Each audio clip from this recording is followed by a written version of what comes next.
take a look at these hairlines and tell us which of them looks odd. Confusing, isn't it? हकीकत ये है कि ये तीनों ही hairlines odd हैं. But why? Hair transplant तो हुआ है, hair भी है, फिर क्या problem हुई? ये वो point होता है जब after hair transplant hair तो आ गए but confidence नहीं आया. Let us discover the mystery behind unnatural hairlines today. The issue is not with the graft themselves, पर issue तब आता है जब हम basic hairline design principles को overlook कर देते हैं. That is why हम जब किसी unnatural hairline को देखते हैं तो हमारे माइंड में एकदम से सिग्नल आता है कि कुछ गड़बड़ है. भले ही हम ये ना पता कर पाए कि क्या गड़बड़ है, बट वी रिकॉग्नाइज कि कुछ गड़बड़ है. जैसे आपने अभी ये 3 पिक्चर्स देखे और आपको इंस्टेंटली लगा कुछ तो प्रॉब्लम है. क्लिनिक में पेशेंट्स टोटल ग्राफ काउंट या पूछते हैं कि कैसे होगा, क्या होगा, बट हमारे दिमाग में सबसे पहले चलता है कि इनकी कैसी हेयरलाइन डिजाइन है. इस वीडियो में मैं आपको 5 हेयरलाइन प्रिंसिपल्स ऐसे इंपॉर्टेंट चीजें बताऊंगी जो अगर सही हो तो हेयरलाइन ट्रांसप्लांटेड हेयर से बनी है ऐसा पता नहीं चलेगा. और पहले प्रिंसिपल से ही आप जान जाओगे कि क्यों स्ट्रेट हेयरलाइन एक बहुत बड़ी गलती होती है.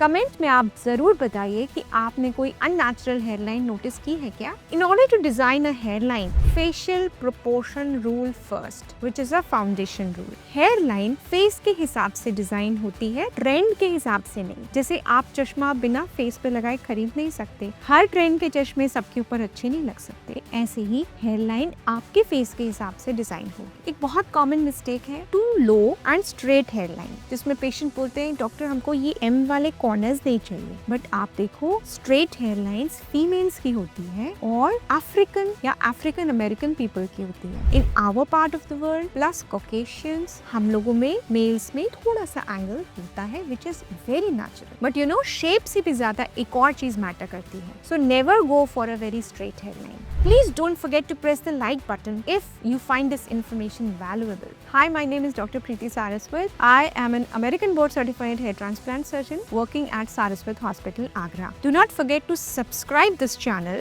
for science-backed solutions and many more educational testimonial videos. So we were saying shape से भी ज्यादा एक और चीज मैटर करती है और वो है क्या हमारी हेयरलाइन रूलर की तरह स्ट्रेट होनी चाहिए या जिगजैग होनी चाहिए. I must tell you here that natural hairline irregular होती है. उसमें मैक्रो यानी थोड़े बड़े एंड माइक्रो यानी थोड़े छोटे irregularities होते हैं. There is a myth कि परफेक्ट हेयरलाइन एक बढ़िया स्ट्रेट हेयरलाइन है तो परफेक्ट रिजल्ट है. No, natural hairline irregularly irregular. Now on your screen you can see a medical article जिसमें बताया है नेचुरल फॉलिकुलर पैटर्न किस चीज को बोलते हैं. उसी के बेसिस पे हेयरलाइन स्ट्रक्चर भी जिगजैग होता है. अब बात करते हैं सबसे ज्यादा अंडर एस्टिमेटेड फैक्टर की. बट उससे पहले मैं आपको बताऊं, अगर आप हेयर ट्रांसप्लांट के बारे में सोच रहे हो और आपको लगता है कि कोई मुझे एक बार दिखा देता कि हेयर ट्रांसप्लांट के बाद मैं कैसा दिखूंगा, तो now you have this facility. Saraswat hospital app में जाकर डाउनलोड करके अगर आप पीक एआई फीचर पे क्लिक करें और आप उसमें अपने top and front view upload करें तो विद इन 24 to 48 आवर्स आपको अपने प्रोबेबल रिजल्ट्स, जो कि मशीन एआई लर्निंग है, उससे आपको अपने रिजल्ट्स मिलेंगे और आप देख सकते हो कि आप ट्रांसप्लांट के बाद कैसे दिखोगे. ऑल्सो आपको कुछ सेट ऑफ क्वेश्चंस मिलेंगे जो आप अपने डॉक्टर से पूछ सकते हो and an estimated number of grafts कि आपके केस में कितने ग्राफ्ट्स लगेंगे. Now angle and direction of the grafts we have put. आपके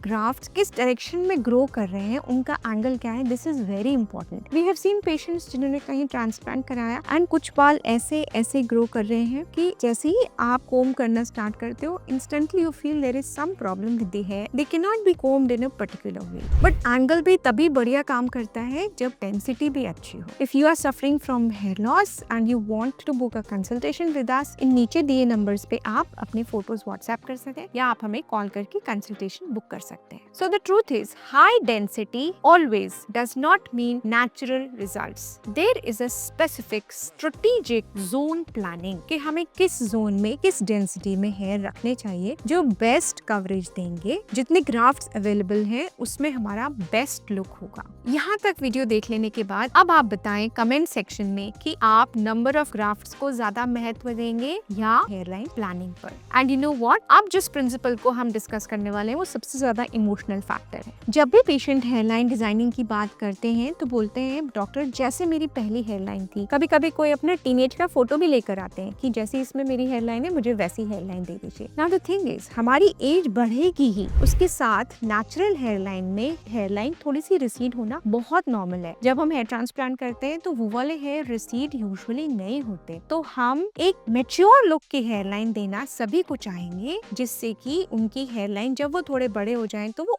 ऑड नहीं लगे। दिस बिकम्स वेरी ट्रिकी जब पेशेंट पहले से मन में सोच लेते हैं कि हमें बहुत नीचे से अपनी हेयरलाइन स्टार्ट करनी है। So the honest guidance is कि नेचुरल लुकिंग हेयरलाइन पर जाएं। अगर आपके कोई फैमिली या फ्रेंड्स हेयर ट्रांसप्लांट कराने जा रहे हैं और उनकी हेयरलाइन के बारे में क्वेरीज हैं या वो सोच रहे हैं कि उनका लुक कैसा होगा, जरूर ये वीडियो उनके साथ आप शेयर करें। If you want to see how to choose the right hair transplant doctor for you, do not forget to click the link on the left.